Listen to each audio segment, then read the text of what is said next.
Dear students, आज हम IT main 2024 January session का डिटेल और वेल एक्सप्लेनेशन की एक सीरीज लेके आ रहे हैं, जिसमें हम पूरे 10 पेपर्स इस सीरीज में डिस्कस करेंगे।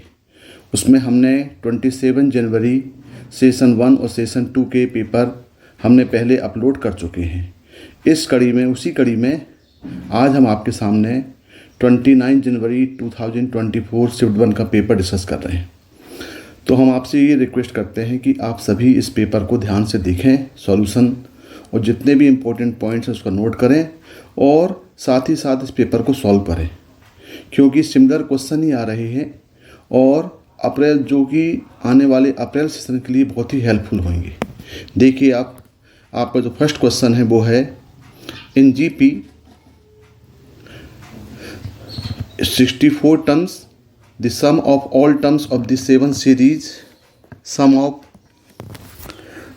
odd number of GP, then the common ratio of GP आपको निकालना है। यानी इस सीरीज में क्या दिया हुआ है आपके पास टोटल 64 टर्म दिए गए हैं। तो मान लें भाई 64 terms T1, T2, T3 up to 64 terms, और ये सीरीज जीपी की है। तो मान लें फर्स्ट टर्म ए है, फिर क्या होगा सेकेंड टर्म ए आर स्क्वायर अब टू हो जाएगा ए आर 63। तो इसका सम निकाल लें पहले। इसका सम कितना हो जाएगा? इसका सम हो जाएगा S N equal to A R raise to power 64 minus 1 upon R minus 1।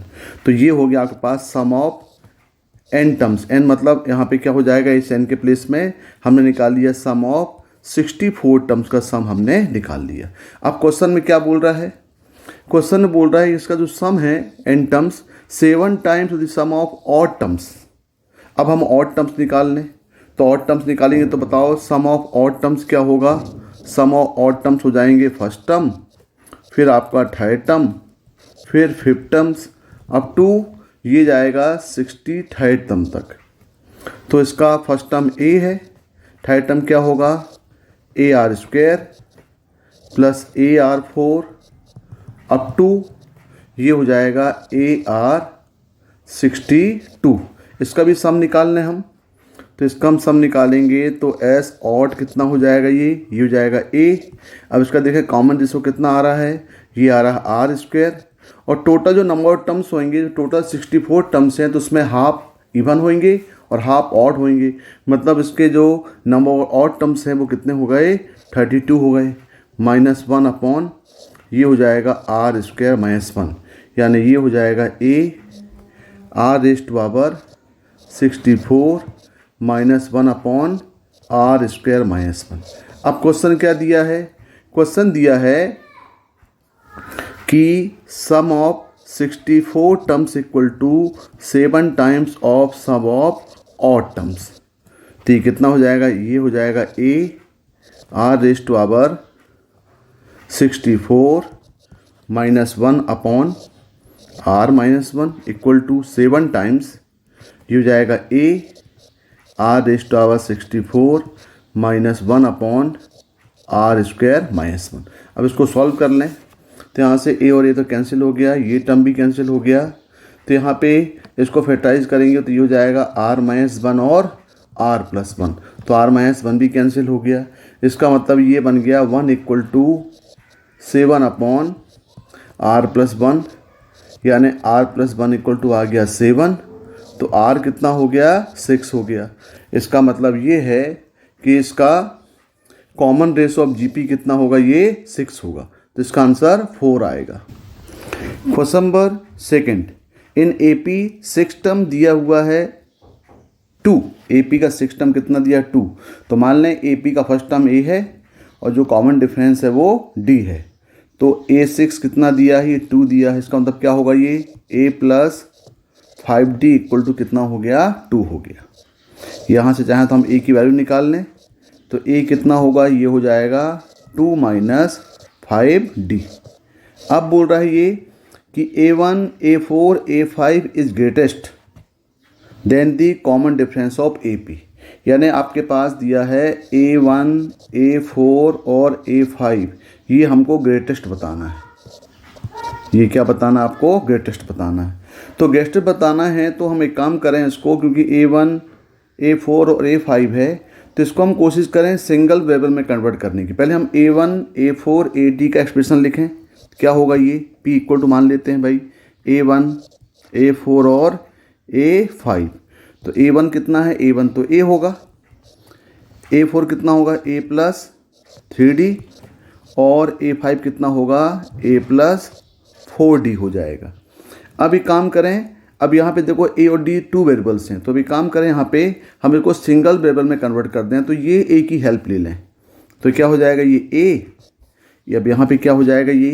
ये हो जाएगा आपका A के प्लेस में 2 माइनस 5D प्लस 3D, और ये हो जाएगा 2 माइनस 5D प्लस 4D। अब यदि हम इसको सॉल्व करेंगे तो ये हो जाएगा A, ये हो जाएगा 2 माइनस 2D, और ये हो जाएगा 2 माइनस D। अब इसको सॉल्व कर लिया जाए। अब यदि हम इसको सॉल्व करेंगे तो ये हो जाएगा आपका 4 माइनस, अब चूंकि इसको A है यहाँ D है तो इसे A को भी कन्वर्ट करना पड़ेगा ना आपको। ये A को भी कन्वर्ट कर दो तो ये हो जाएगा 2 माइनस 5D, 2 माइनस D, और ये 2 माइनस 2D। अब इसको पूरे को मल्टीप्लाई कर दो। इस पूरे का हम मल्टीप्लाई करेंगे तो ये हो जाएगा आपका, ये कितना होगा भाई? ये टोटल मल्टीप्लाई करने के बाद आपको आएगा ये minus 10D cube plus 34D square minus 32D plus 8। तो ये आपको P की वैल्यू मिल गई। अब हमको बताना है इसमें ग्रेटेस्ट बताना है। तो ग्रेटेस्ट बताने के लिए हम क्या करें? इसमें मिनिमम मैक्सिमा कंडीशन लगा दें। तो मिनिमम मैक्सिमा कंडीशन लगाने के लिए हमें इसको डिफरेंशिएट करना पड़ेगा रिस्पेक्ट टू D। तो यहाँ पे हम कर दें dP अपॉन dt। तो इक्वल टू क्या हो जाएगा? ये हो जाएगा minus 30D square plus 68D minus 32, और इक्वल 0 कर दें for critical points. Critical point निकालेंगे तो -2 यहाँ से हम ले लें कॉमन, तो हो जाएगा 15D square minus 34D plus 16 equal to 0। अब इसको फैक्टराइज कर लें तो फॉर मैक्सिमा एंड मिनिमा हम क्या कर दें? इसको फैक्टराइज कर लें। तो यहाँ हो जाएगा आपका 15D square minus 34D plus 16 equal to 0। तो ये भी एक हो जाएगा 15 इंटू 16 मतलब 10 और 24 में ब्रेक कर दें तो ये हो जाएगा आपका 15D square minus 10D minus 24D plus 16 equal 0। यानी यहाँ पे आपके पास क्या आ गया? 5D माइनस 8, और दूसरी वैल्यू मिल जाएगी आपको 3D माइनस 2 इक्वल 0। यानी यहाँ पे D की वैल्यू कितनी मिल गई? D आ गया 8/5, और D की वैल्यू मिल गई 2/3। मतलब आपको वैल्यू मिल गई -2, 5D माइनस 8 और 3D माइनस 2। अब यदि यहाँ पे हम इसमें मिनिमम मैक्सिमा अप्लाई करें, एक तो हम सेकेंड डेरिवेटिव रूल लगा दें। सेकेंड डेरिवेटिव रूल में क्या होता है? सेकेंड डेरिवेटिव रूल में हो जाएगा कि पहले हम डिफरेंशिएट कर लिए, अब उसको डबल डिफरेंशिएट करेंगे। डबल डिफरेंशिएट करने के बाद फिर देखेंगे वैल्यू पुट करके कहाँ पे मिनिमा है, कहाँ पे मैक्सिमा है, कौन सा पॉजिटिव नेगेटिव आता है। तो उससे बेटर है कि हम क्या कर दें? इसमें फर्स्ट डेरिवेटिव रूल अप्लाई कर दें। तो फर्स्ट डेरिवेटिव रूल में क्या होता है भाई? इसके पॉइंट निकाल लो, इसके इंटरवल बना लें। इसके इंटरवल क्या हो जाएंगे? ये पॉइंट क्या आएगा? ये पॉइंट आएगा 2/3, और ये आएगा पॉइंट आपका 8/5। तो इंटरवल बना लें 1, 2 और 3। ये होगा पॉजिटिव, नेगेटिव और पॉजिटिव। लेकिन आप ध्यान से देखें कि यहाँ पे नेगेटिव साइन दिया हुआ है। तो नेगेटिव साइन दिया हुआ है तो साइन हो जाएगा चेंज। ये हो जाएगा माइनस, ये हो जाएगा प्लस, और ये हो जाएगा आपका माइनस। तो इसका मतलब क्या हुआ? इसका हम देख सकते हैं कि मिनिमा कहाँ पे होगा? फर्स्ट डेरिवेटिव क्या होता है? फर्स्ट डेरिवेटिव रूल कि नेगेटिव से पॉजिटिव में जाता है तो वहाँ पे मिनिमा होता है, और पॉजिटिव से नेगेटिव में जाता है तो वहाँ पे मैक्सिमा होता है। तो इसका मतलब क्या हुआ? इसका मतलब क्या हुआ कि मिनिमा एट कहाँ पे होगा? ये होगा 2/3 में, और मैक्सिमा कहाँ पे हो जाएगा, मैक्सिमा हो जाएगा maxima at d equal to 8/5 में। तो आपको निकालना क्या है, हमें क्या निकालना था, हमें निकालना है इसकी ग्रेटेस्ट वैल्यू। तो इसकी ग्रेटेस्ट वैल्यू क्या होगी, इसकी जो आपकी ग्रेटेस्ट वैल्यू होगी, अब वैल्यू नहीं पूछा, greatest value at d equal to 8/5 में होगी। तो इसका आंसर d कितना आएगा भाई, d आएगा यहाँ पे 8/5 जो कि 2 में दिया हुआ, तो इसका आंसर 2 होगा। क्वेश्चन नंबर थर्ड में आपको एफ एक्स दिया हुआ है 2 + 2x -1 से 0 और 1 - x/3 when 0 to 3, और जी एक्स दिया हुआ है -x -3 to 0 और x दिया हुआ है 0 से 1। आपको एफ जी एक्स निकालना, तो एफ जी एक्स कितना हो जाएगा ये, यानी हम इस एफ एक्स में x को रिप्लेस कर दें किससे, जी एक्स से। तो ये हो जाएगा आपका 2 + 2, इस x के प्लेस में जी एक्स पुट कर दें तो ट्वाइस ऑफ जी एक्स, ये जी एक्स आ गया। और आपका इंटरवल क्या होगा, -1 <= 2, यहाँ पे जी एक्स हो जाएगा, ये जी एक्स <0, और ये हो जाएगा 1 - gx/3 और 0 <= gx <= 3। यानी आप x को gx से रिप्लेस कर रहे हैं, जहाँ जहाँ x है सभी जगह क्या हो जाएगा, gx हो जाएगा। अब देखें हम क्या करें, अब ये जो gx का प्लेस है उसके प्लेस में ये -x पुट करें विथ इंटरवल। तो पहले हम क्या पुट करते हैं भाई, इस gx के प्लेस में -x पुट करते हैं, तो क्या होगा, ये 2 + ट्वाइस ऑफ -x, ये पुट किया। तो -x पुट करेंगे तो ये -x की अपनी वैल्यू भी आएगी, तो क्या हो जाएगा, ये हो जाएगा -3, क्योंकि x के प्लेस में -x पुट हो रहा है, तो <= -x, ये होगा <0, लेकिन इसकी अपनी ओरिजिनल वैल्यू भी आएगी, और वो ओरिजिनल वैल्यू कितनी है, इस x के प्लेस में पुट कर रहे हैं, तो यहाँ पे जो वैल्यू आएगी ये आपकी वैल्यू आएगी -1 <= -x <= 0, और इसकी ओरिजिनल वैल्यू कितनी है -x की, ये है -3 <= x <= 0। बिल्कुल सिमिलर। अब ये gx के प्लेस में पुट करेंगे x, तो क्या हो जाएगा, ये 2 + 2x। अब यहाँ पे क्या होगा, यहाँ पे x पुट हो जाएगा भाई, तो -1 <= x <= 0, और इस x की अपनी वैल्यू क्या है, 0 x <= 1 है। अब हम पुट करेंगे यहाँ पे इसके प्लेस में, इस x में gx के प्लेस में पुट करेंगे -x और x, तो जब यहाँ पुट करेंगे तो क्या हो जाएगा, ये हो जाएगा 1 - x/3। तो यहाँ पे क्या होगा, इसके प्लेस में -x पुट हो जाएगा, 0 <= -x <= 3, लेकिन अपनी इसकी ओरिजिनल वैल्यू क्या है, वो है -3 <= x <= 0। अब यहाँ पे पुट करते हैं भाई x की वैल्यू, तो जाएगा 1 - x/3। अब यहाँ पे gx की वैल्यू क्या हो जाएगी, x पे पुट करेंगे तो क्या होगा, ये 0 <= x <= 3, और इसकी अपनी वैल्यू क्या है, 0 x <= 1 है। अब यहाँ पे वैल्यू क्या हो गई, ये 2 - 2x हो गई। अब हम दोनों में कॉमन वैल्यू निकालेंगे, जब कॉमन वैल्यू निकालेंगे तो यहाँ पे क्या होगा, ये यहाँ पे क्या दिया है, ये -x, तो मल्टीप्लाई करेंगे तो क्या हो जाएगा, ये हो जाएगा 0 <= x <= 1, यानी ये इंटरवल वैल्यू क्या हो जाएगी, 0 x <= 1, और ये वैल्यू कितनी है, -3 x <= 0। यहाँ देखें, दूसरे में देख लें, दूसरे में करेंगे तो क्या होगा, ये 2 + 2x हो जाएगा। ये कितना है, -1 x <= 0, और ये 0 x <= 1। यहाँ कितना हो जाएगा, ये हो जाएगा 1 + x/3। अब यहाँ माइनस करेंगे तो मल्टीप्लाई माइनस कर देंगे तो क्या हो जाएगा, ये -3 x, और ये <= 0, तो यहाँ हो जाएगा -3 x <= 0, और ये कितना है, -3 x <= 0, और ये कितना हो जाएगा फिर लास्ट वाला 1 - x/3, ये तो हो जाएगा 0 x <= 3, और ये हो जाएगा 0 x <= 1। अब हम ये देख रहे हैं कि 2 + 2x डिफाइन होगा क्या, ये दिया है 0 से 1, ये दिया -3 से 0। इसका मतलब कोई भी चीज़ यहाँ पे कॉमन नहीं है, क्योंकि 0 to 1 दिया है ये और -3 दिया, मतलब यहाँ पे ये कॉमन नहीं है, मतलब ये फंक्शन डिफाइन नहीं होगा। यहाँ देखें -1 से 0, 0 से 1। अब ये भी देखें आप, या ये भी आपके पास दोनों में कोई भी इंटरवल कॉमन नहीं है, तो इसका मतलब ये भी डिफाइन नहीं होगा, ये पॉसिबल नहीं होगा। यहाँ देखें -3 से 0, ये भी -3 से 0, मतलब पूरा इंटरवल आएगा।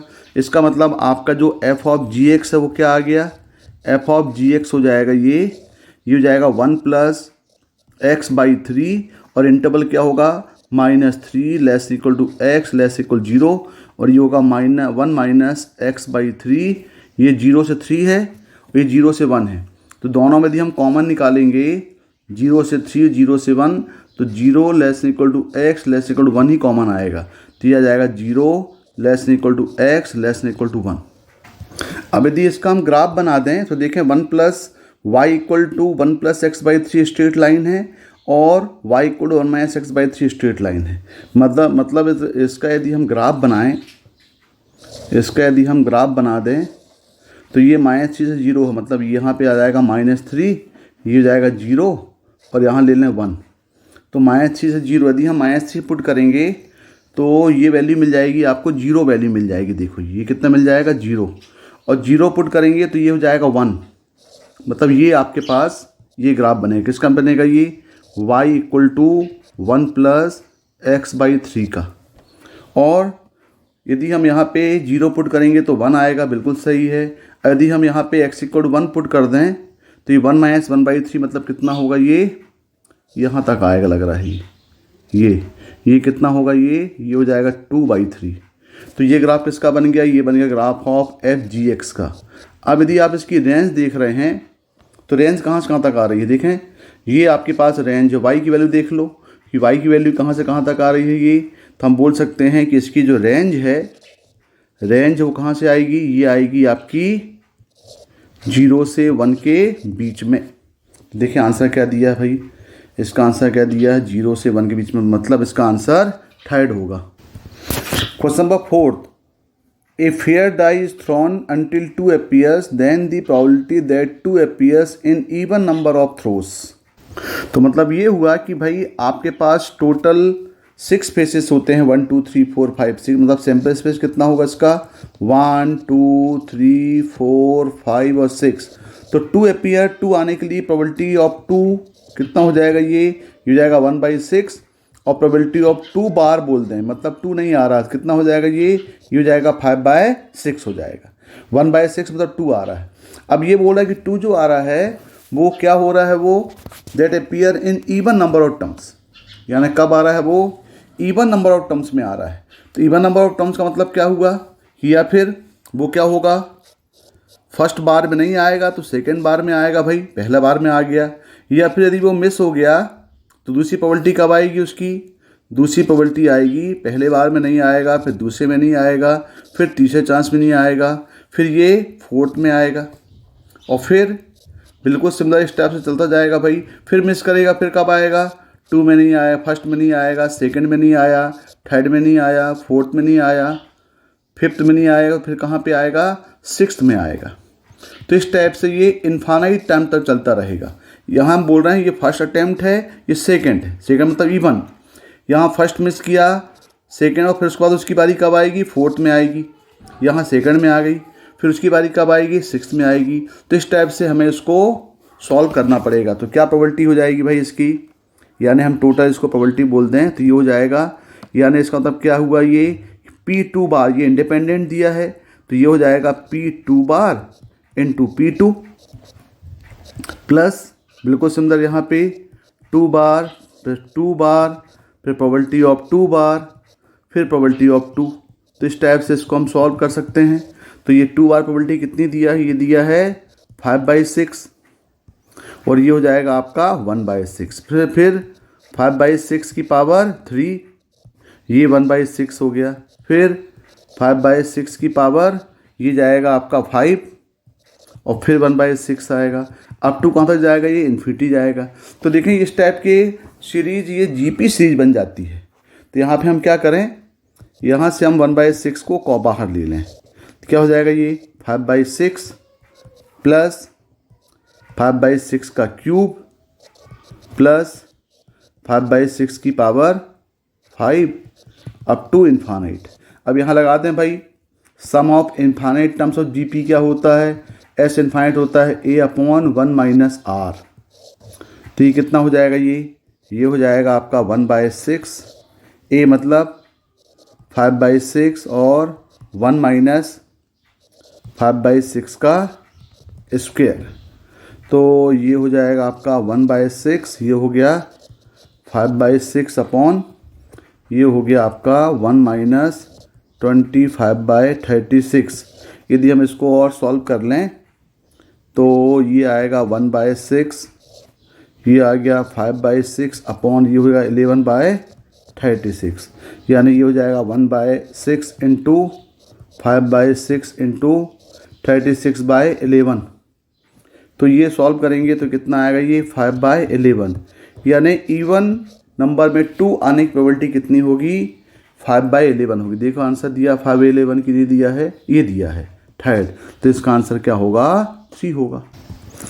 क्वेश्चन नंबर 5, z इक्वल दिया हुआ है 1/2 - 2i, कॉम्प्लेक्स नंबर का क्वेश्चन है ये, और सच दैट z+1 इक्वल दिया alpha z plus beta 1 + i।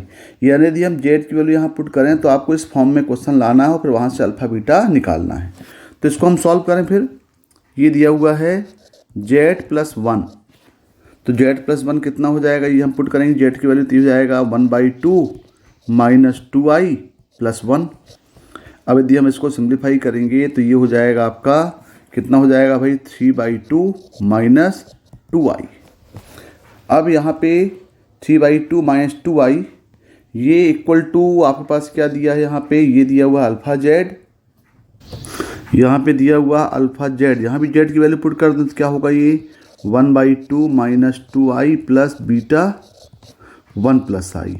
अब यहाँ पे सॉल्व करके इसको रियल पार्ट इमेजनरी पार्ट से कंपेयर कर लें तो देखें कितना हो जाएगा, ये हो जाएगा यहाँ पे α/2 minus 2α plus beta plus beta i। अब यहाँ पे देख रहे हैं ये, तो ये हो गया। तो आपको मालूम है मॉड ऑफ जेड कितना होता है भाई, मॉड ऑफ जेड होता है √(x² + y²। ये कॉन्सेप्ट यहाँ पे लगा दें तो कितना हो जाएगा, ये हो जाएगा 3/2 का स्क्वायर प्लस 2 का स्क्वायर इक्वल टू, यहाँ रियल पार्ट इमेजिनरी पार्ट को सॉल्व कर लें तो ये अल्फा प्लस 2 प्लस बीटा ये रियल हो जाएगा, और यहाँ पे यदि हम इमेजिनरी कर लें तो आई ये हो जाएगा beta minus 2 alpha. Real part imaginary part को हमने अरेंज कर लिया कॉम्प्लेक्स फॉर्म में। तो ये कितना आ गया भाई, ये आ गया आपका 9/4 + 4 इक्वल टू ये हो गया α/2 प्लस बीटा और प्लस आयोटा ये हो गया बीटा माइनस 2 अल्फ़ा। अब यदि हम इसको सॉल्व करेंगे तो ये कितना आ जाएगा, ये 16 और ये मतलब ये मिल जाएगा आपको 5/2, ये इक्वल टू α/2 प्लस बीटा और प्लस आई बीटा माइनस 2 अल्फ़ा। तो आपको मालूम है कि दो कॉम्प्लेक्स नंबर इक्वल कब होते हैं, जब दोनों के रियल पार्ट और इमेजिनरी पार्ट आपस में इक्वल हो जाएं। तो यहाँ 5/2 रियल दिया है तो इसको हम ले सकते हैं 0 × i, यानी इसका रियल इमेजिनरी पार्ट क्या है, 0 है। तो जब हम कंपेयर करेंगे equality of 2 complex number apply करेंगे तो ये हो जाएगा α/2 प्लस बीटा इक्वल टू कितना होगा, ये हो जाएगा 5/2 और यहाँ पे बीटा माइनस 2 अल्फ़ा इक्वल हो जाएगा 0। इसका मतलब बीटा कितना आ गया, इक्वल टू ये आ गया 2 अल्फ़ा आ गया। इसको यहाँ पुट कर दें भाई, यदि यहाँ पुट करेंगे तो ये हो जाएगा α/2 प्लस 2 अल्फ़ा इक्वल टू 5/2 और ये हो जाएगा आपका 5 α/2 इक्वल टू 5/2। इसका मतलब अल्फ़ा कितना आ गया, अल्फ़ा 1 आ गया, अल्फ़ा आ गया 1। जब अल्फ़ा 1 आ गया तो बीटा कितना हो गया भाई, इससे पुट कर दें तो ये हो गया बीटा इक्वल टू, यानी अल्फ़ा हो गया 1 बीटा हो गया 2। और आपको क्वेश्चन क्या पूछा है, क्वेश्चन पूछा है अल्फ़ा प्लस बीटा निकालना है। तो अल्फ़ा प्लस बीटा कितना हो जाएगा, अल्फ़ा प्लस बीटा हो जाएगा ये 1 + 2 मतलब क्या होगा 3। तो इसका जो आंसर है ये आंसर 3 आना चाहिए, दिया है 3, मतलब इसका आंसर 2 होगा। Question number 6, limit x tends to pi by 2 का square integration of limit x tends to pi by 2 integration of X cube से पाई बाई 2 का क्यूब कॉस t की power 1/3 dt upon x minus pi by 2 का square. तो ये form में दिया हुआ है क्वेश्चन आपको, और आपकी इसकी वैल्यू पूछा है। तो ध्यान से देखें ज़रा इसको, ये एक इंटीग्रल फॉर्म दिया हुआ है और नीचे आपके पास सिंपल लिमिट दी गई है। तो ये इंटीग्रल फॉर्म में यदि हम यहाँ पे x equal pi by 2 put कर दें तो देखें ये पाई बाई 2 का पावर 3 हो जाएगा, मतलब लोअर अपर लिमिट सेम होगी, मतलब इसकी वैल्यू क्या हो जाएगी, 0 हो जाएगी। और यहाँ भी हम पाई बाई 2 पुट करें तो ये भी 0 हो जाएगा, मतलब ये 0/0 फॉर्म में आ रहा है। तो जब ये 0/0 फॉर्म में आएगा तो हम इसमें एल हॉस्पिटल रूल अप्लाई कर सकते हैं। एल हॉस्पिटल रूल क्या होता है? एल हॉस्पिटल रूल होता है कि whenever we have the any function the form of 0/0 और infinite then we can differentiate in both numerator and denominator. तो वही हम अप्लाई करते हैं यहाँ पे क्या करते हैं भाई, इसको डिफ्रेंशिएट कर दो। तो क्या होता है डिफ्रेंशिएशन इसमें,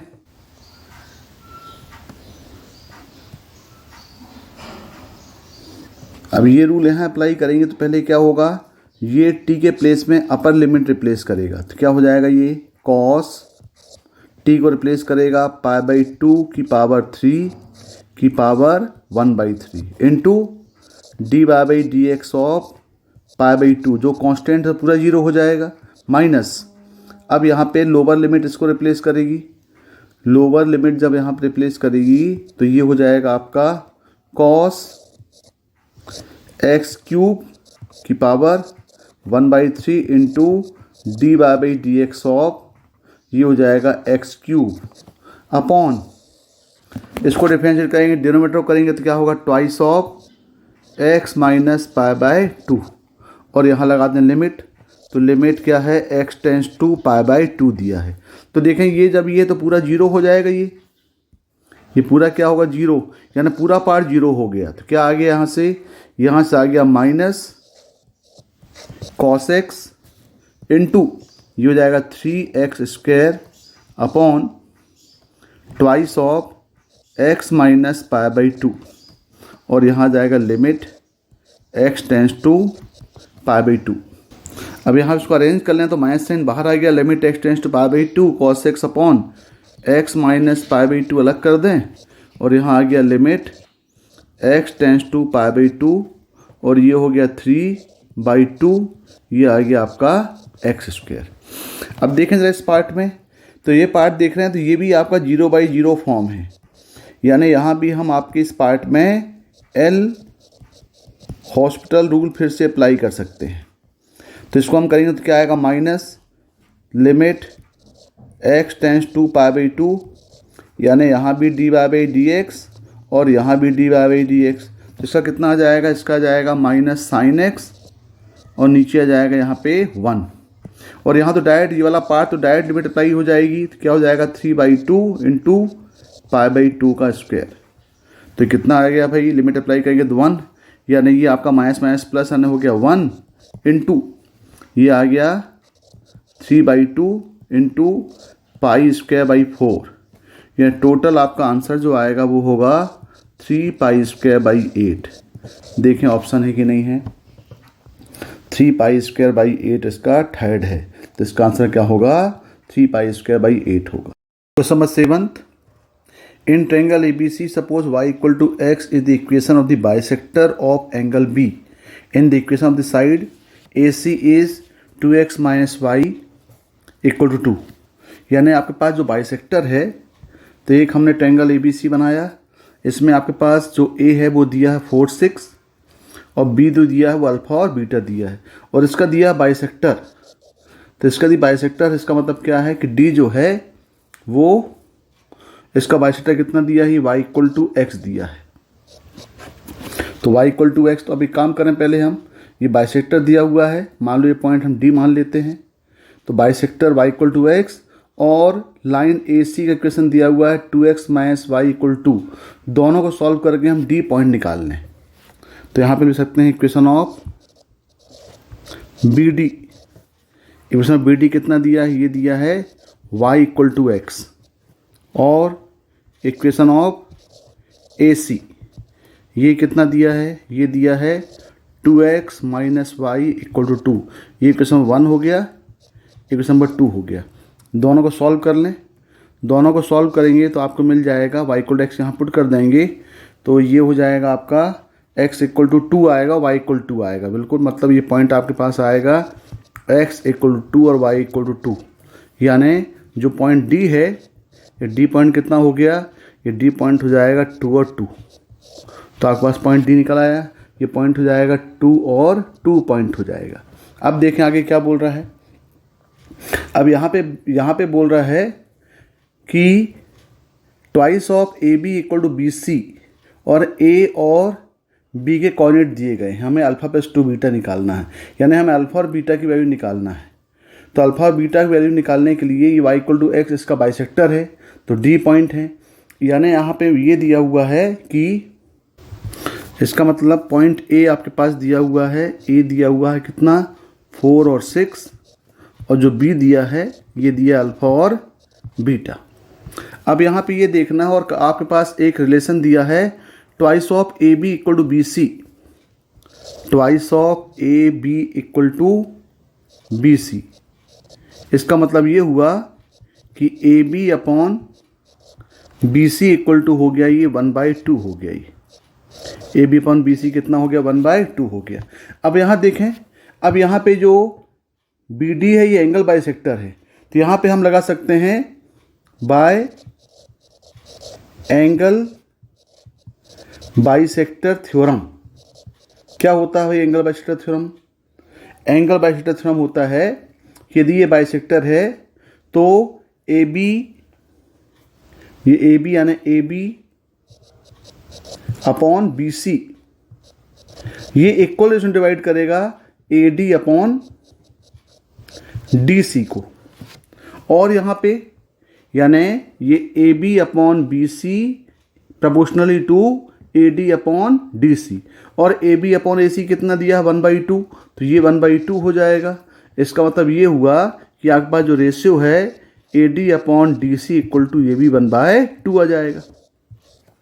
जब ये 1/2 आ जाएगा, इसका मतलब ये हुआ कि ये जो डी है वो ए और सी को किस रेशियो में डिवाइड कर रहा है, ये जो डी है वो ए और सी को ये डिवाइड कर रहा है 1/2 में।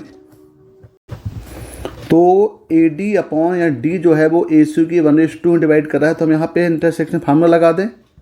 तो बाइसेक्शन फार्मूला क्या हो जाएगा, ये 1/2 में करेगा, तो सी के कोऑर्डिनेट को हम मान लेते हैं, ये सी को क्या मान लेते हैं यहाँ पे एक्स और वाई मान लेते हैं।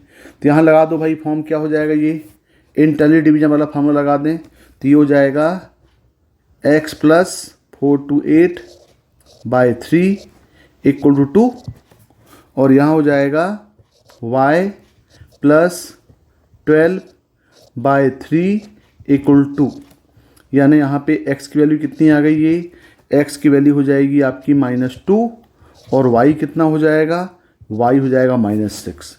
इसका मतलब जो c पॉइंट आपके पास है, ये c पॉइंट क्या मिल जाएगा, ये जो c पॉइंट है यहाँ पे x y हमने लिया हुआ है c, यानी जो c x y ये मिल जाएगा -2 और -6। तो ये पॉइंट आपको मिल गया।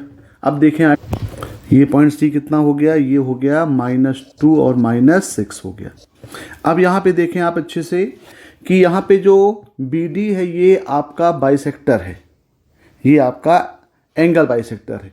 जब ये एंगल बाइसेक्टर होता है तो जो ए की इमेज है, ए पॉइंट की इमेज कहाँ पे लाई करेगी, बी सी में लाई करेगी, और सी की इमेज कहाँ लाई करेगी, ए बी में लाई करेगी। तो हम मान लेते हैं कि यहाँ पे ए डैश जो है वो y इक्वल टू एक्स की क्या होगी, with respect to y equal to X क्या होगी, इसकी इमेज होगी। मतलब यदि पॉइंट A 4 6 है, ए डैश मान लेते हैं कि ए डैश जो है, A dash is mirror image of A4 6 with respect to line y equal to X. तो क्या पॉइंट हो जाएगा, ये जो ए डैश है ये हो जाएगा आपका 6 और 4 होगा, क्योंकि आपका इक्वेशन क्या दिया है, वाई इक्वल एक्स दिया है, तो ये पॉइंट हो जाएगा 6 और 4 हो जाएगा। तो अब आप क्या करें, ए और सी के पॉइंट आपको मालूम है, ए डैश और सी के, तो आप ए डैश सी का इक्वेशन आप निकाल सकते हैं। तो हम ए डैश सी का इक्वेशन निकालेंगे तो उसी को हम बोलेंगे वो इक्वेशन किसका हो जाएगा, बी सी का हो जाएगा। तो यहाँ पे हम निकाल लें आगे, तो ये हो गया आपका equation of A dash C. इसको हम क्या बोल सकते हैं, इक्वेशन ऑफ बी सी भी बोल सकते हैं, क्योंकि ऑल 3 पॉइंट्स आर कोलिनियर। तो आपका जो ए डैश है वो पॉइंट कितना दिया है, ये दिया है 6 4, और जो पॉइंट सी है ये पॉइंट कितना आया है, -2 और -6 आया है। तो यहाँ पे हम लगा दें फार्मूला भाई, तो क्या हो जाएगा ये y - 4 equal to -6 - 4 upon -2 - 6 into x - 6। इसको सॉल्व कर लें तो ये हो जाएगा आपका y - 4 अपॉन यहाँ कर दें x - 6 इक्वल टू ये कितना हो गया -10 y - 8, यानी ये हो गया आपका 5/4। तो यहाँ देखें आप, ये बन गया y - 4 upon x - 6 equal to हो गया 5/4। अब देखें ज़रा ये, अब ये जो इक्वेशन ऑफ ए सी है, ए डैश सी है, इसको आप देख रहे हैं कि इसको आप बी यहाँ से पास हो रहा है, इसी लाइन में बी भी है, यानी ये अल्फ़ा बीटा को सेटिस्फाई करेगा। तो हम इसको क्या करें, अल्फ़ा बीटा से इसको हम पास करा दें। यदि हम अल्फ़ा बीटा को पास कर रहे हैं, और आपको मालूम है कि अल्फ़ा बीटा कहाँ लाई कर रहा है, alpha beta lie on line y = x। देखें फिगर में, ये देखें y = x जो है वो अल्फ़ा बीटा से लाई कर रहा है। इसका मतलब ये हुआ कि y = x सेटिस्फाई करेगा, यानी अल्फ़ा इक्वल टू यहाँ पे क्या हो जाएगा, बीटा हो जाएगा। अल्फ़ा इक्वल टू क्या हो जाएगा, बीटा। तो आप क्या करें, यहाँ पे y - 4 अपॉन x - 6 जो है इक्वल टू 5/4, आप यहाँ पे इसको पास करा दें अल्फ़ा और अल्फ़ा से, क्योंकि बीटा इक्वल टू क्या आ गया, आफ्टर ऑल अल्फ़ा आ गया। तो यहाँ पुट करेंगे तो क्या आएगा, ये हो जाएगा आपका अल्फ़ा - 4 इंटू 4 क्रॉस मल्टीप्लाई कर दिया इक्वल टू 5 इंटू अल्फ़ा - 6। तो ये हो जाएगा 4 अल्फ़ा - 16 इक्वल टू 5 अल्फ़ा - 30। तो ये आप देख रहे हैं, ये हो जाएगा आपका अल्फ़ा इक्वल टू हो जाएगा ये 14। तो अल्फ़ा कितना हो गया, 14।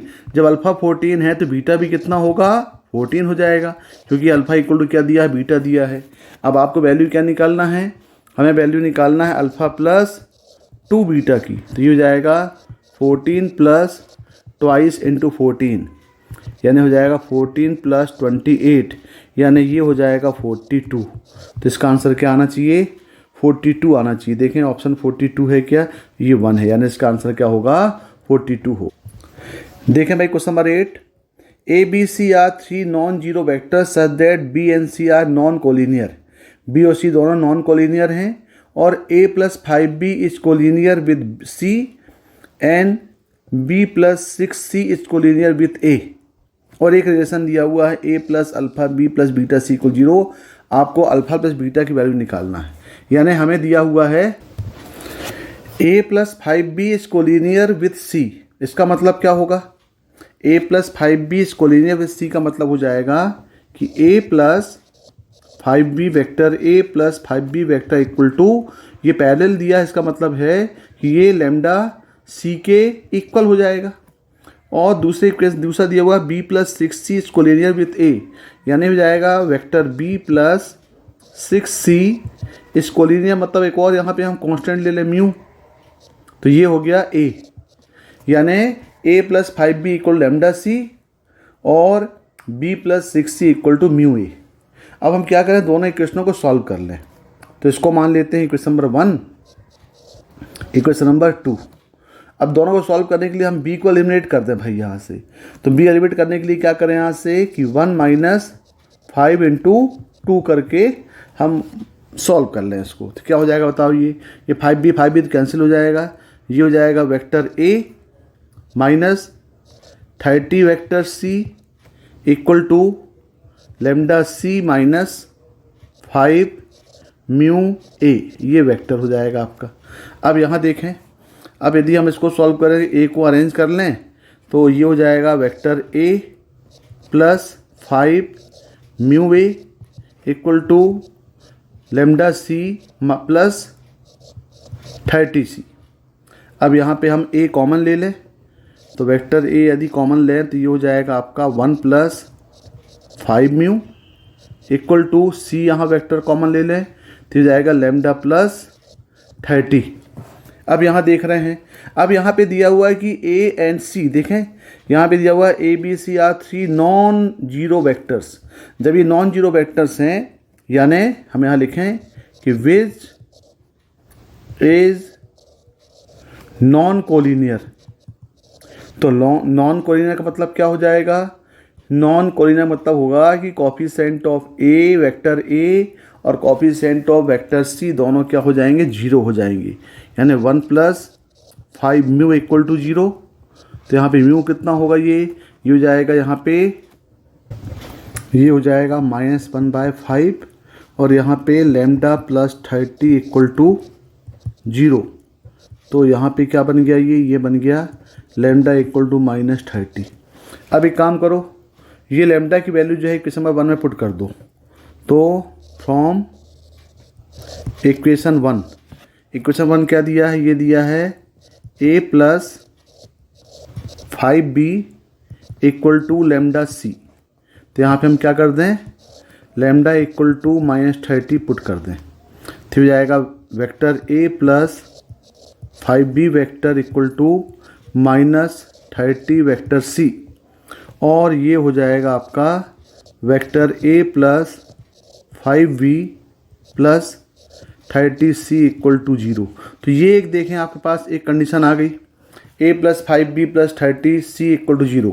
अब ये गिवन इक्वेशन से कंपेयर कर लें। आपके पास जो गिवन कंडीशन है, गिवन कंडीशन क्या दिया है? ये दिया है a plus alpha b plus beta c equal to 0। देखें ये वाली कंडीशन दिया हुआ है, a plus alpha b plus beta c equal 0। अब यहाँ से हम कंपेयर कर लें दोनों को, यदि हम कंपेयर कर लें, a मान लो, इसको b मान लो। अब यदि यहाँ पे हम कंपेयर कर लें, कंपेयर a एंड b, तो यहाँ पे अल्फ़ा इक्वल कितना मिल जाएगा? अल्फ़ा इक्वल मिल जाएगा 5 और यहाँ पे बीटा इक्वल मिल जाएगा 30। और क्वेश्चन क्या बोल रहा है? क्वेश्चन बोल रहा है अल्फ़ा प्लस बीटा की वैल्यू पूछा है ये, तो हो जाएगा 5 प्लस 30 इक्वल हो जाएगा 35। यानी अल्फ़ा प्लस बीटा की वैल्यू कितनी आएगी? 35 आएगी। देखें आंसर दिया हुआ है a 35।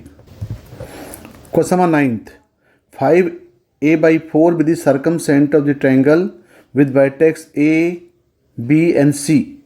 Let alpha denote the circumradius, beta denote the area and gamma denote the perimeter of the triangle. Then find alpha plus beta plus gamma. यानी आपके पास एक ट्रायंगल के वर्टेक्स दिए गए हैं और आपको एक सर्कम सेंटर दिया गया है। हमें इस ट्रायंगल ABC का सर्कम रेडियस निकालना है, इसका एरिया निकालना है और इस ट्रायंगल का पेरीमीटर निकालना है। तो पहले जो आपके पास अननोन पैरामीटर a दिया हुआ है, यदि हम a निकाल लें तो सभी वर्टेक्स मिल जाएंगे और वर्टेक्स मिलने के बाद इसका हम एरिया और इसका हम सर्कम रेडियस निकाल सकते हैं। तो देखें पहले, जब ये सर्कम रेडियस, सर्कम सेंटर दिया है, इसका मतलब ये OB, OA और OC ये क्या हो जाएगा? ये सर्कम रेडियस हो जाएगा और ये आपस में क्या होंगे? ये इक्वल होंगे। तो यहाँ पे हम लेके चलते हैं OA इक्वल टू OB, क्योंकि आपके पास एक अननोन पैरामीटर a निकालना है। तो हमने कोई भी OA इक्वल टू OB ले लो या OB इक्वल टू OC ले लो, हमने OA इक्वल टू OB लिया है। तो OA upon OB equal to हम ले सकते हैं OA square equal to OB square. तो OA स्क्वायर कितना हो जाएगा? ये हो जाएगा a-5 का स्क्वायर प्लस ये हो जाएगा a/4 प्लस 2 का स्क्वायर। ये इक्वल टू हो जाएगा a-5 का स्क्वायर, a-5 का स्क्वायर और ये हो जाएगा प्लस a/6, a/4 -6 का स्क्वायर। अब इसको ज़रा सॉल्व कर लें। यदि हम इसको सॉल्व करेंगे तो आप देख रहे हैं ये दोनों टर्म तो कैंसिल हो गए। तो यहाँ पे क्या हो जाएगा? ये हो जाएगा a/4 का स्क्वायर, मतलब आप यहाँ पे इसको सॉल्व करें तो बेटर है कि यहाँ से हम 1/4 कॉमन ले लें, तो ये 1/16 हो जाएगा और ये हो जाएगा a+8 का होल स्क्वायर इक्वल टू, यहाँ भी 1/16 बाहर ले लें तो ये हो जाएगा a-24 का होल स्क्वायर। तो यहाँ से 1/16 भी कैंसिल हो गए, ये हो गया a+8 का स्क्वायर माइनस a-24 का स्क्वायर इक्वल 0। अब बेटर है कि इसमें हम a+b वाला कॉन्सेप्ट लगा दें, तो a+8 plus a-24 equal to 0, और एक फैक्टर ये दूसरा क्या होगा, a+8 minus a+24 equal to 0। तो ये जाएगा 2a माइनस 16, और यहाँ तो a और a कैंसिल हो गए, तो ये हो गया आपका 32 इक्वल टू 0। इसका मतलब यहाँ से a कितना आ गया, a 8 आ गया। देखो a कितना आ गया, 8 आ गया।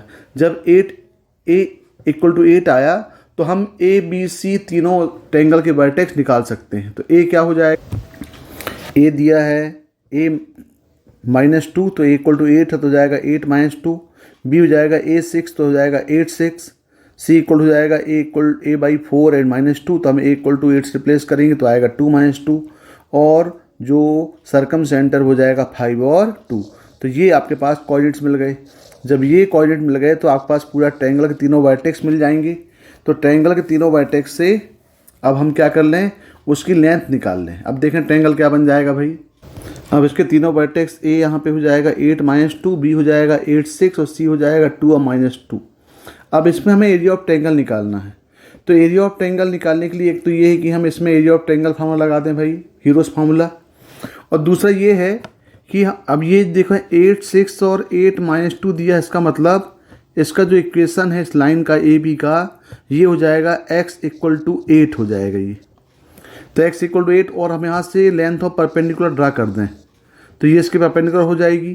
तो यहाँ से हम CM निकाल लें, तो CM कितना हो जाएगा, ये CM हो जाएगा, CM इक्वल टू हो जाएगा ये length of perpendicular from C to -2 to the line x -8 equal 0। तो ये CM हो जाएगा, ये हो जाएगा x -8/√1। किस पॉइंट से बोल रहा है, ये बोल रहा है 2 और -2 से।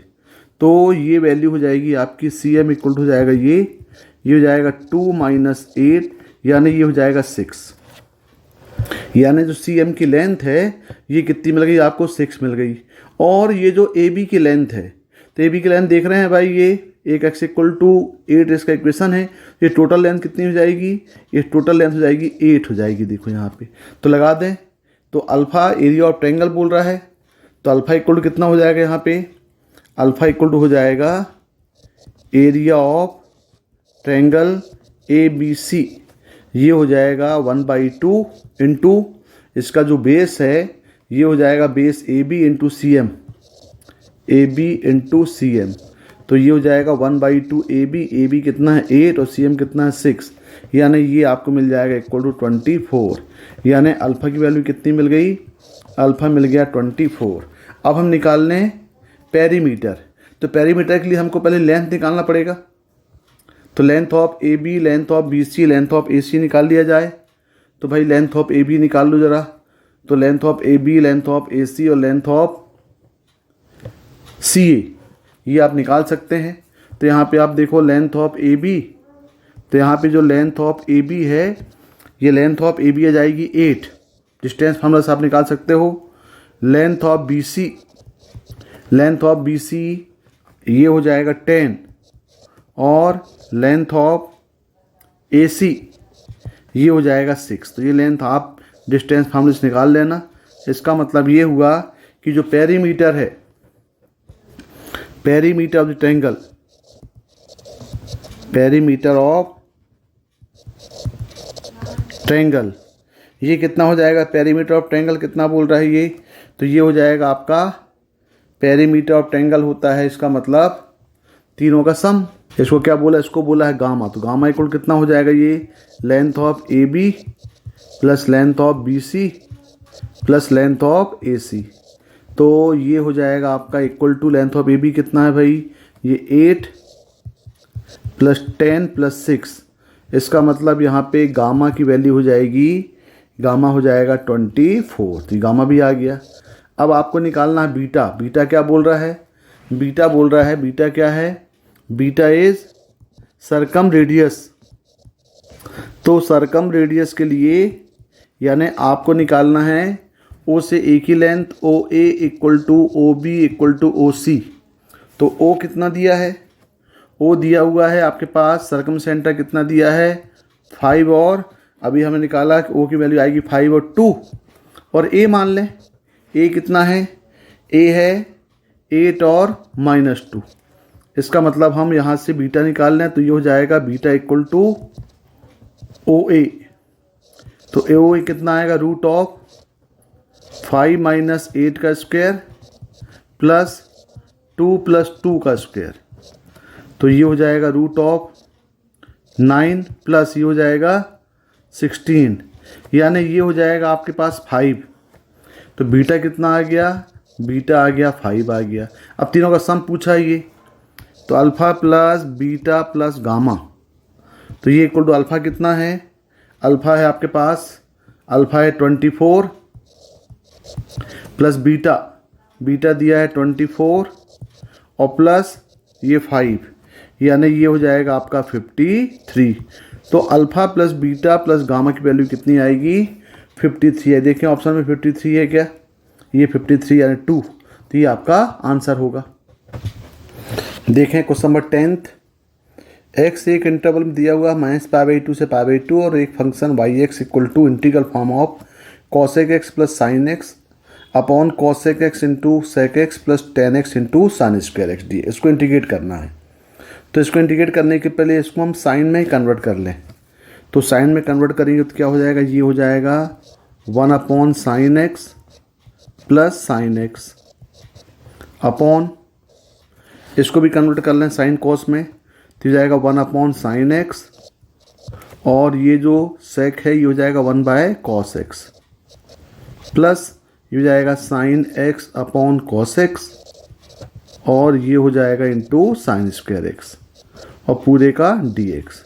अब यदि हम इसको और सिंप्लीफाई करें तो ये हो जाएगा 1 plus sin square x upon sin x, और डिनोमिनेटर में हम सॉल्व करें तो क्या हो जाएगा, ये हो जाएगा आपका, क्योंकि यहाँ पे साइन और कॉस दिया हुआ है तो यहाँ पे हम लिख सकते हैं इसको, यहाँ पे यदि हम एलसीएम ले लें तो इसका एलसीएम आ जाएगा sin x और cos x डिनोमिनेटर में, यहाँ होगा 1 प्लस यहाँ पे साइन की पावर क्या हो जाएगा, ये 4x हो जाएगा इंटू dx।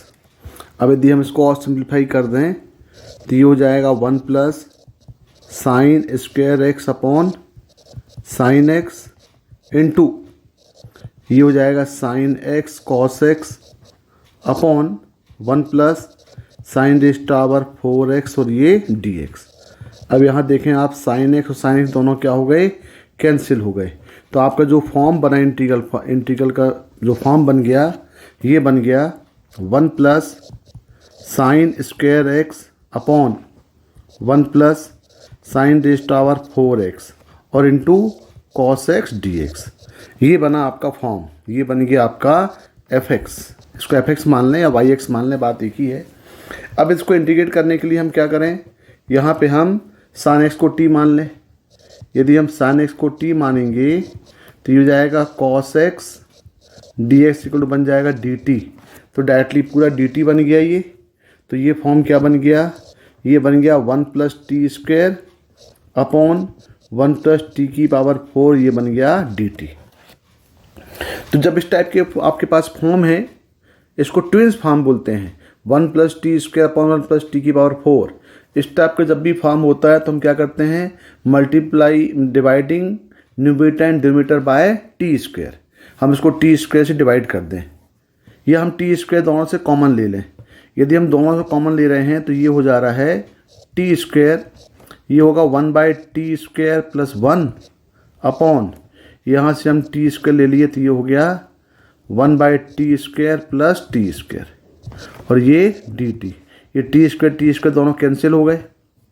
अब यहाँ पे क्या हो जाएगा, ये यहाँ पे ये बन जाएगा integration of 1 + 1/t² dt upon, अब ये आपको मालूम है कि 1 + 1/t² जो है वो किसका डेरिवेटिव है।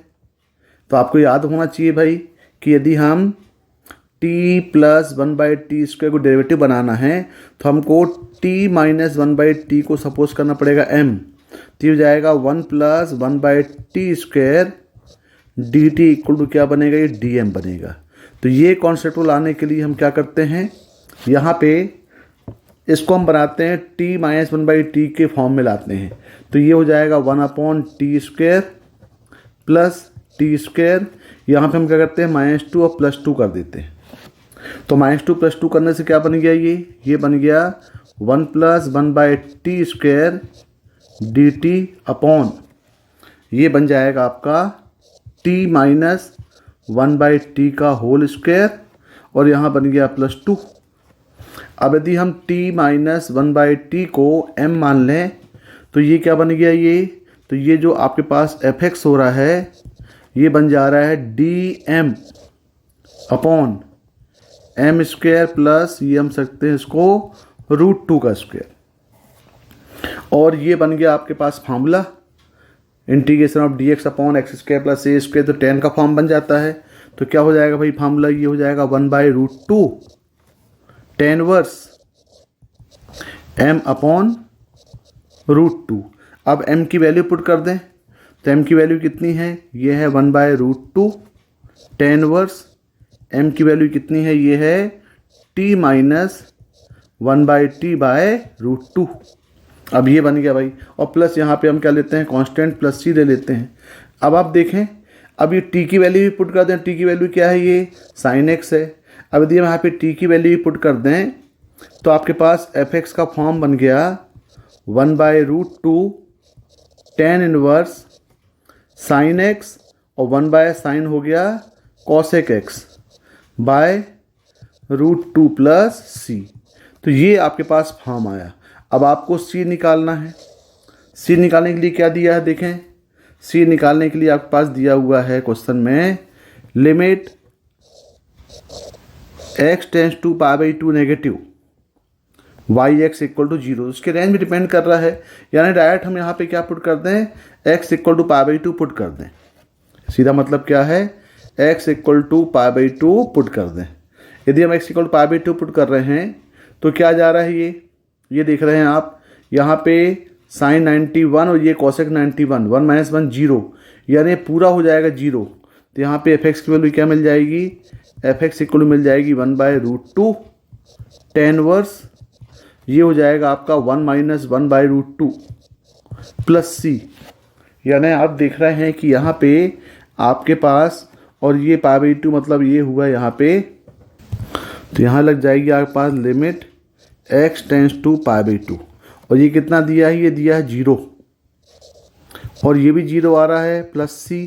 इसका मतलब क्या हुआ कि c इक्वल कितना आ गया, ये 0 आ गया। अब ये c इक्वल 0 उठा के फंक्शन में पुट कर दें तो आपके पास fx कितना आ गया, ये हो गया 1/√2 tan inverse sin x minus cosec x by √2। अब आपको क्या निकालना है, हमें निकालना है f π/4 की वैल्यू। तो यहाँ पे हम x इक्वल टू π/4 पुट कर दें तो ये हो जाएगा f ऑफ π/4 इक्वल टू, ये आ गया 1/√2 tan वर्स sin π/4 माइनस cosec π/4 और बाय √2। तो ये बन गया 1/√2 tan वर्स, ये आ गया 1/√2 माइनस √2 और बाय √2। यदि इसको हम सिंप्लीफाई कर दें तो ये बन रहा है 1/√2 tan इनवर्स, ये हो जाएगा 1 - 2 अपॉन 2, √2 कितना हो जाएगा, 2 हो जाएगा, और ये होगा 1/√2 tan इनवर्स, ये आ गया आपका -1/2।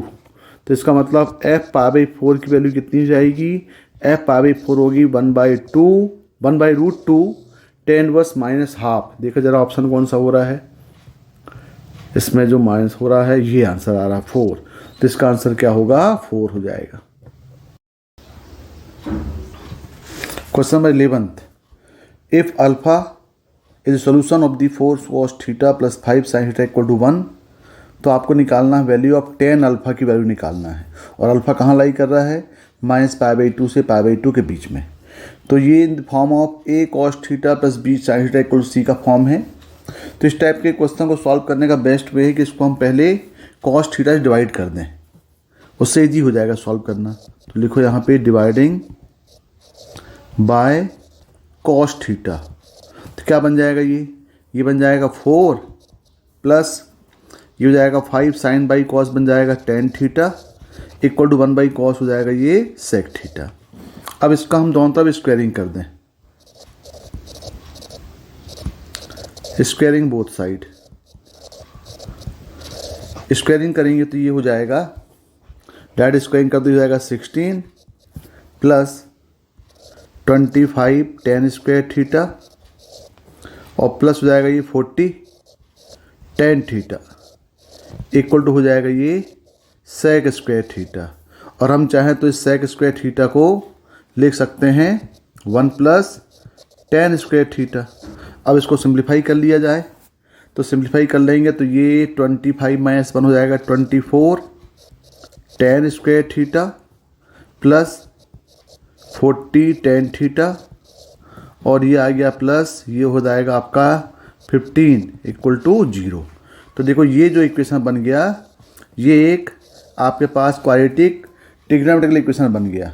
अब इसको फैक्टराइजेशन तो पॉसिबल है नहीं, तो बेटर है यहाँ पे हम सॉल्व करते हैं बाई फार्मूला मेथड। तो क्या हो जाएगा ये tan theta equal to -b हो जाएगा ये -40 प्लस माइनस √b स्क्वायर यानी 1600 -4 इंटू AC यानी अपॉन 2a यानी हो जाएगा 48। अब इसको जरा सिंप्लीफाई कर लिया जाए तो ये जाएगा tan theta equal to -40 plus minus √1600 minus इसका प्रोडक्ट करोगे तो ये जाएगा 1440 बाय 48।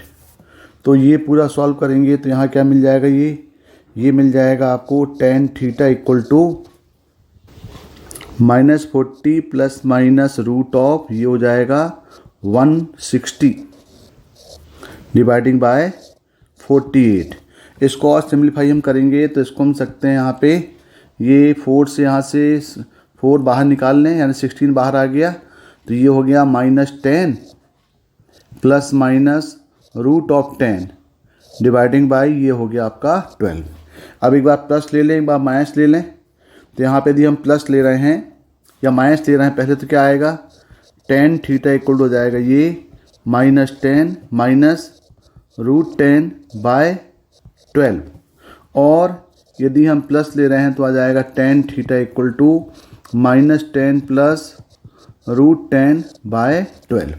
अब देखें यहाँ पे, अब आपके पास जो थीटा की वैल्यू दी गई है वो क्योंकि इसका सॉल्यूशन अल्फ़ा इसका सॉल्यूशन है, अल्फ़ा इज़ सॉल्यूशन, और अल्फ़ा कहाँ लाई कर रहा है ये लाई कर रहा है -π/2 से π/2 में, यानी यहाँ पे ये tan अल्फ़ा हो जाएगा -10 माइनस √10 बाई 12, और यहाँ पे tan अल्फ़ा हो जाएगा ये -10 प्लस √10 बाय 12। तो ये वैल्यू तो इंटरवल से बाहर हो जाएगी, यानी मतलब ये हुआ कि आप यहाँ से माइनस कॉमन लेंगे तो ये वैल्यू तो आपके पास आउटसाइड चली जाएगी, किसमें इसको हम रिजेक्ट कर देंगे, रिजेक्टेड। क्यों?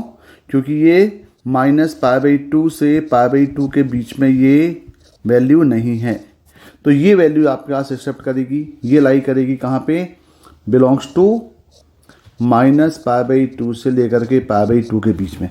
तो ये आंसर आना चाहिए, चेक करें ज़रा, ये आपका आ रहा है -√10 -10/12, मतलब इसका आंसर क्या होगा, थर्ड होगा।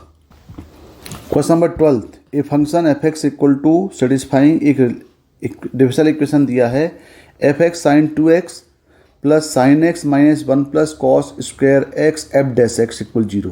यदि हम एफ एक्स को y मान लें तो ये हो जाएगा y into sine 2x plus sine 2x minus 1 plus cos square x d Y by D x. अब इसको जरा हम परफेक्ट फॉर्म में अरेंज करें तो डी वाई डी एक्स को हम यदि कोफिशिएंट 1 कर दें, मतलब 1 प्लस कॉस स्क्वायर एक्स, इसको पूरा डिवाइड कर दें तो क्या हो जाएगा, ये हो जाएगा y into sine 2x upon 1 plus cos square x plus sine 2x upon 1 plus cos square x और इक्वल टू हो जाएगा d Y by D x. यदि इसको हम परफेक्ट फॉर्म में कन्वर्ट करें तो ये बन जा रहा है d Y by D x minus ये हो जा रहा है sine 2x upon 1 plus cos square x into y और ये हो जाएगा equal to sine x upon 1 plus cos square x. यहाँ देख रहे हैं ये साइन एक्स है, हमने यहाँ पे साइन 2x लिख दिया, ये देखें ये साइन एक्स है तो ये हो जाएगा ये साइन एक्स हो जाएगा। अब देखें ये कौन सा फॉर्म बन गया, ये बन गया आपका लीनियर इक्वेशन बन गया। ये आपका कौन सा इक्वेशन बन गया, लीनियर इक्वेशन। तो इसको हम सॉल्व कर लें तो पहले इसका हम इंटीग्रेटिंग फैक्टर निकाल लें। इंटीग्रेटिंग फैक्टर क्या हो जाएगा, ई, तो यहाँ p की वैल्यू ये है, क्या हो जाएगा sine 2x upon 1 plus cos square x और ये dx। अब यदि यहाँ पे हम इसको इंटीग्रेट करें तो यहाँ पे हम यदि 1 प्लस कॉस स्क्वायर एक्स को हम t मान लें तो क्या हो जाएगा, ये -2 sine x cos x dx equal हो जाएगा dt, यानी minus sign 2x dx equal कितना आएगा, ये dt आएगा।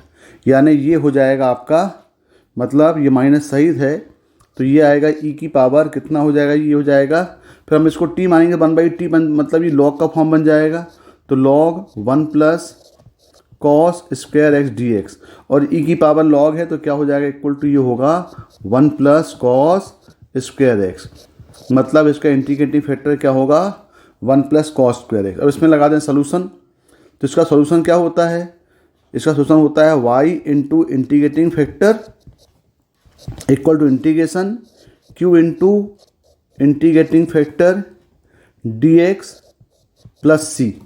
तो यदि यहाँ पे हम अप्लाई करें तो ये हो जाएगा y इंटू इंटीग्रेटिंग फैक्टर हो जाएगा 1 plus cos square x equal to q कितना है, q ये है, तो ये है sine x upon 1 plus cos square x into integrating factor हो जाएगा 1 plus cos square x dx और ये हो जाएगा प्लस c। अब यहाँ देखें ये दोनों टर्म क्या हो गए, कैंसिल हो गए। तो यदि हम यहाँ पे सॉल्व करें इसको तो ये हो जाएगा y into 1 plus cos square x equal to sine x का इंटीग्रेशन कितना हो जाएगा, माइनस कॉस एक्स और प्लस c, यानी ये आपका सॉल्यूशन होगा। अब हम c निकाल लें। c के लिए क्या दिया है देखें ज़रा, c के लिए दिया हुआ है f0 इक्वल टू 0, यानी यहाँ पे हम x इक्वल टू 0 पुट करें तो करस्पॉन्डिंग y भी क्या आएगा, 0 आएगा। तो यहाँ देखें जब पुट करेंगे तो पूरा 0 हो जाएगा इक्वल टू -1 प्लस c, इसका मतलब c कितना आ गया, 1 आ गया।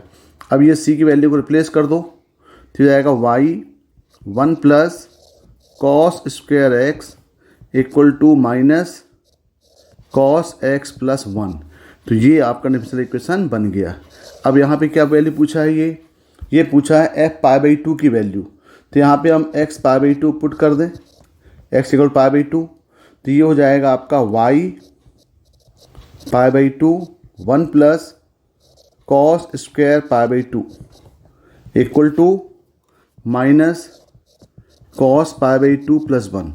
तो ये होगा y π/2 और ये हो जाएगा cos 1 plus cos 90 0 equal to -0 plus 1, यानी आपको f π/2 की वैल्यू कितनी आ गई, ये वैल्यू आएगी 1। तो इसका आंसर क्या होना चाहिए, 1 होना चाहिए।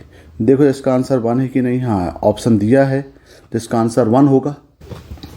Question number 13, let O be the origin and position vectors of A and B respectively, यानी ओ ए दिया है 2i + 2j + k, तो हम यहाँ पे कोऑर्डिनेट ऑफ ए मान लें। ए क्या हो जाएगा 2, 2 और 1, और कोऑर्डिनेट ऑफ बी दिया हुआ है, ये दिया है 2, 4 और 4। तो यहाँ पे बोल रहा है if the internal bisector of A O B meet the line A B at C, तो इसका इंटरनल बाइसेक्टर यहाँ पे ये कहाँ पे मीट कर रहा है, इसका सी पे बी मीट कर रहा है। Internal bisector of angle A O B, यानी ये इक्वल है, मतलब ये इसको हम मान लें ये ए है, ए कितना हो जाएगा, ये हो जाएगा 2, 2 और 1, और ये बी हो जाएगा, ये हो जाएगा 2, 4 और 4। अब यहाँ पे कहाँ पे मीट कर रहा है, सी पे मीट कर रहा है, तो आपको लेंथ ऑफ ओ सी निकालना है। हमें क्या निकालना है, लेंथ ऑफ ओ सी। तो सबसे पहले हम क्या करते हैं, लेंथ ऑफ ओ ए निकाल देते हैं। ये वाली लेंथ निकालते हैं, कितना होगा लेंथ ऑफ ओ ए, तो ये हो जाएगा रूट ऑफ, लगा दो डिस्टेंस फार्मूला, ये आएगा 2 स्क्वायर 4 + 4 + 1, यानी ये हो गया आपका 3, यानी ये लेंथ कितनी हो गई, ये 3 हो गई। इसको भी निकालना है, लेंथ ऑफ ओ बी निकाल लिया जाए, लगाओ डिस्टेंस फार्मूला, ये हो जाएगा 4 प्लस ये हो जाएगा 16 + 16, यानी ये हो जाएगा 36, मतलब ये होगा 6 होगा। इसका मतलब ये हुआ कि ये ओ ए और ओ बी ये 3 आए, ये 6 आया। तो आपको मालूम है 3, तो यहाँ पे हम लगा दें एंगल बाइसेक्टर थ्योरम कि ओ ए और ओ बी यदि 3 और 6 के रेशियो में डिवाइड कर रहा है, तो फ्रंट साइड को जो इसका बाइसेक्टर होगा ये भी 3:6 रेशियो में डिवाइड करेगा। तो ये 3 और 6 के रेशियो में डिवाइड करेगा, तो यहाँ पे हम क्या बोल सकते हैं इसको, तो बोल सकते हैं by internal bisector theorem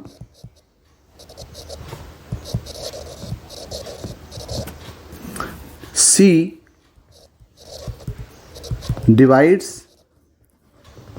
A and B in 3:6।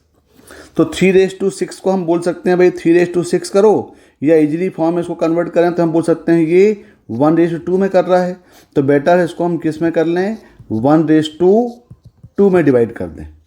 तो 1:2 में आपको इजी पड़ेगा, तो 1:2 में करने के लिए इसको हम डिवाइड कर लीजिए। तो मान लो ए पॉइंट यहाँ पे क्या है, ए पॉइंट दिया है ये 2, 2 और 1, और बी कितना दिया है, ये दिया है यहाँ पे 2, 4 और 4, और ये सी है जो इसको 1:2 में डिवाइड कर रहा है। तो लगा दो यहाँ पे section formula, internally by section का फार्मूला लगा दे रहे हैं यहाँ पे। तो क्या हो जाएगा, ये हो जाएगा आपका, ये कितना हो जाएगा, यहाँ पे आ जाएगा ये 2x इक्वल हो जाएगा 2 + 4/3, यानी सी के कोऑर्डिनेट निकाल रहे हैं, ये हो जाएगा आपका 4 + 4/3, और ये हो जाएगा 4 × 4 + 2/3, यानी सी के कोऑर्डिनेट कितने होगा, ये हो गया 6/3 मतलब 2, ये आ गया 8/3, और ये आ गया आपका 2।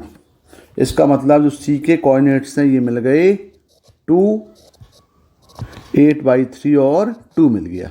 अब देखें, अब आपको क्या निकालना है, हमें निकालना है, क्वेश्चन क्या बोल रहा है, लेंथ ऑफ ओ सी निकालना। देखिए ओ मिल गया, सी मिल गया, अब हम निकाल लें लेंथ ऑफ इंटरनल बाइसेक्टर, यानी इसको हम बोल सकते हैं ओ सी। ओ कितना दिया है 0, 0, 0, और सी कितना है, सी है 2, 8/3 और 2।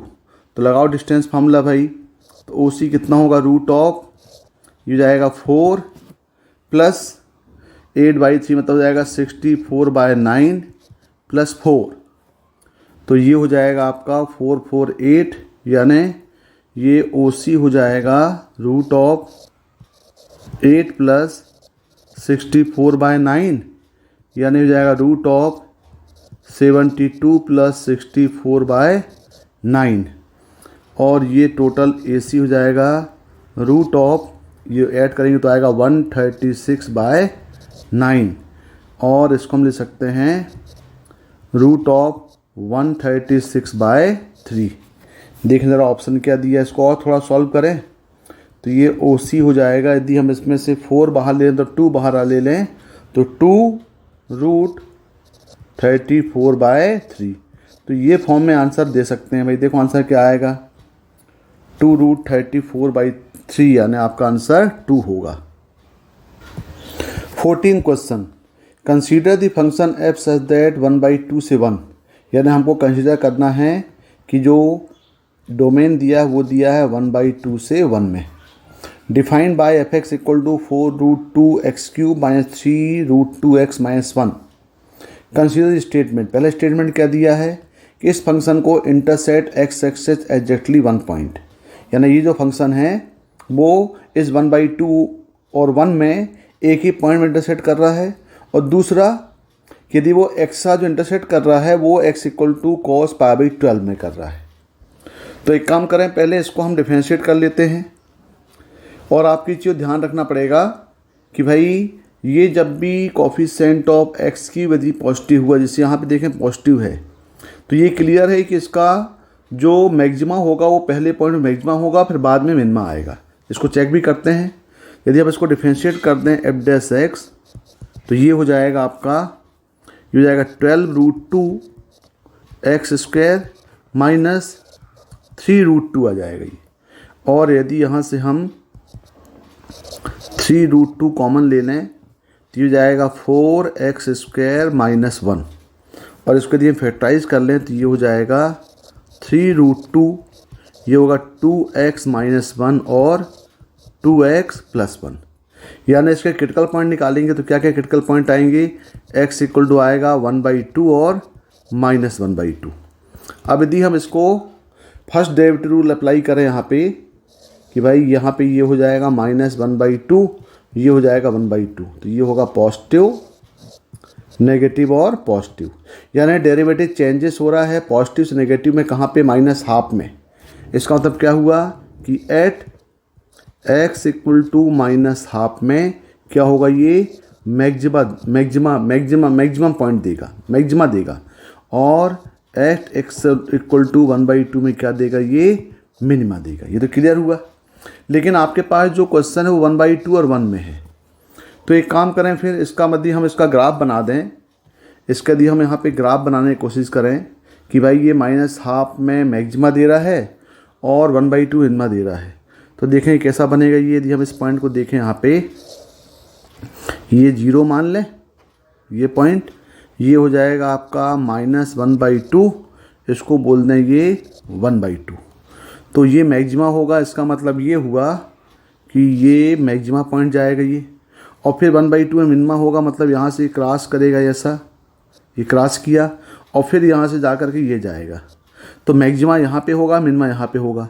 लेकिन अब आपके पास जो क्वेश्चन पूछ रहा है कि हमें दिया हुआ है कि जो इंटरवल डोमेन है वो 1/2 से 1 में है, तो 1/2 में है तो हम वैल्यू निकाल लें।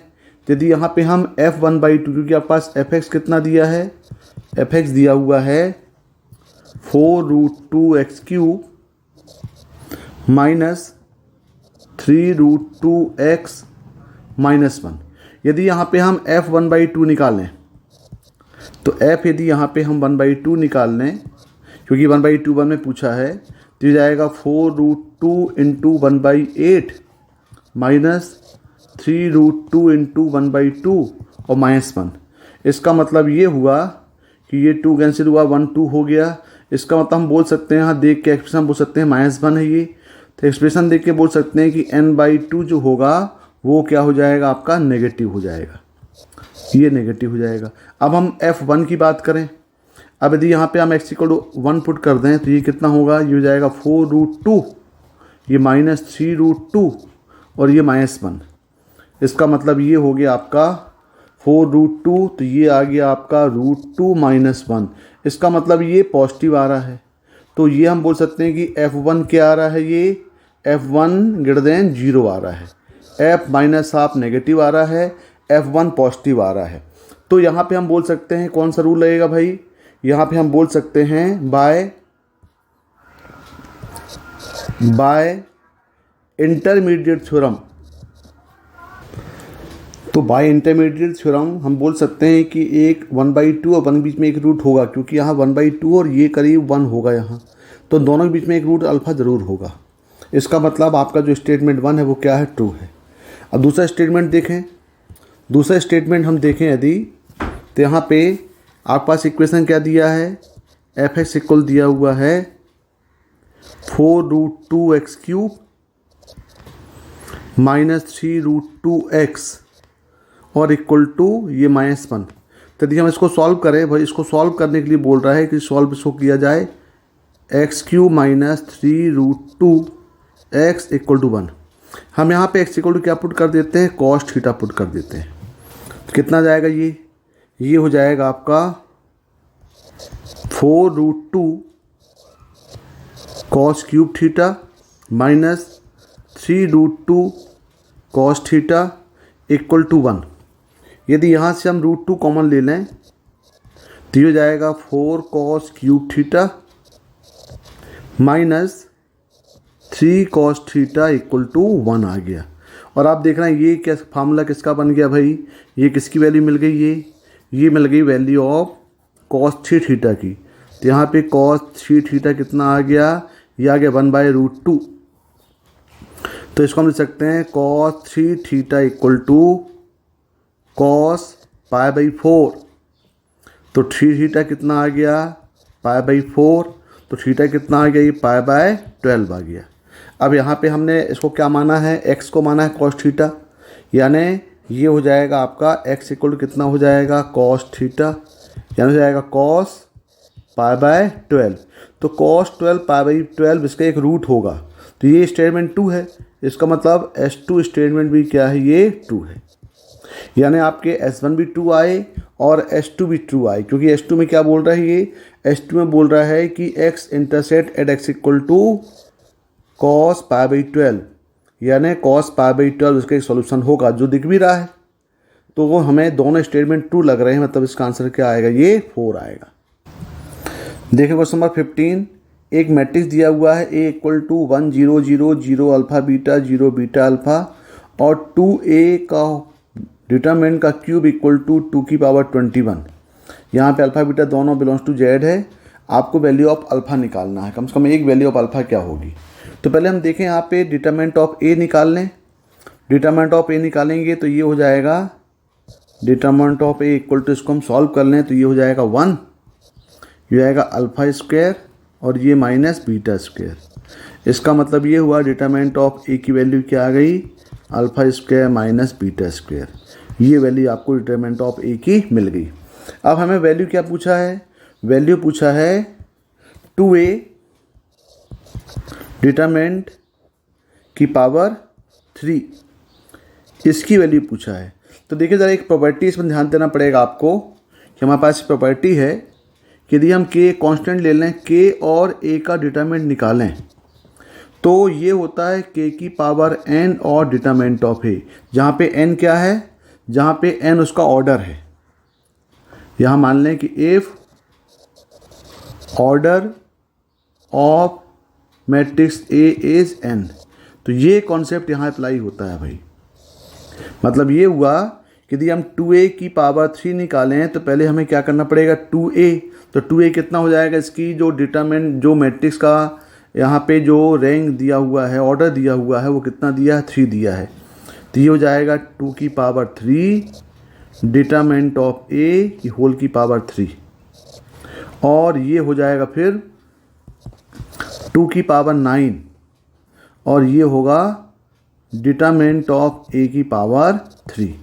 अब यहाँ पे डिटरमिनेंट ऑफ A की वैल्यू, और ये कितना दिया है, ये दिया हुआ है आपको, ये दिया है 2 की पावर 21 दिया है भाई। ये 2 की पावर कितना दिया है, 21। तो यदि हम इसको सॉल्व करें, डिटरमिनेंट ऑफ A का क्यूब इक्वल हो जाएगा ये 2 की पावर 29, 21 माइनस 9 करेंगे तो ये हो जाएगा आपका 12 हो जाएगा। अब यहाँ पे डिटरमिनेंट ऑफ A है, तो इसको हम लिख सकते हैं डिटरमिनेंट ऑफ A की पावर 3 इक्वल टू 2 की पावर 4 की पावर 3। तो यहाँ पे हम बोल सकते हैं कि डिटरमिनेंट ऑफ A आ जाएगा 2 की पावर 4, यानी आपका डिटरमिनेंट ऑफ A इक्वल कितना आएगा, ये आएगा 16। तो डिटरमिनेंट ऑफ ए कितना आ गया 6, और आपके पास डिटरमिनेंट ऑफ ए कितना दिया है, डिटरमिनेंट ऑफ ए हमने निकाला था alpha square minus beta square, यानी ये इक्वल टू 16 हो जाएगा क्योंकि डिटरमिनेंट ऑफ ए यहाँ 16 आया है। अब यहाँ पे आपको हेड एंड टेल अप्लाई करना पड़ेगा क्योंकि दोनों बिलोंग्स टू इंटीजर फॉर्म दिए गए हैं। तो alpha square minus beta square का डिफरेंस 16 कब होगा, जब अल्फा इक्वल टू 5 हो जाए और बीटा इक्वल टू 3 हो जाए। क्यों? क्योंकि अल्फ़ा बीटा दोनों इंटीजर्स दिए गए हैं। तो यहाँ पे इस केस में कम से कम एक वैल्यू अल्फ़ा कितनी आएगी, 5 आएगी। तो देखिए यहाँ पे अल्फ़ा की एक वैल्यू कितनी आएगी, ये 5 आएगी। तो इसका आंसर 2 हो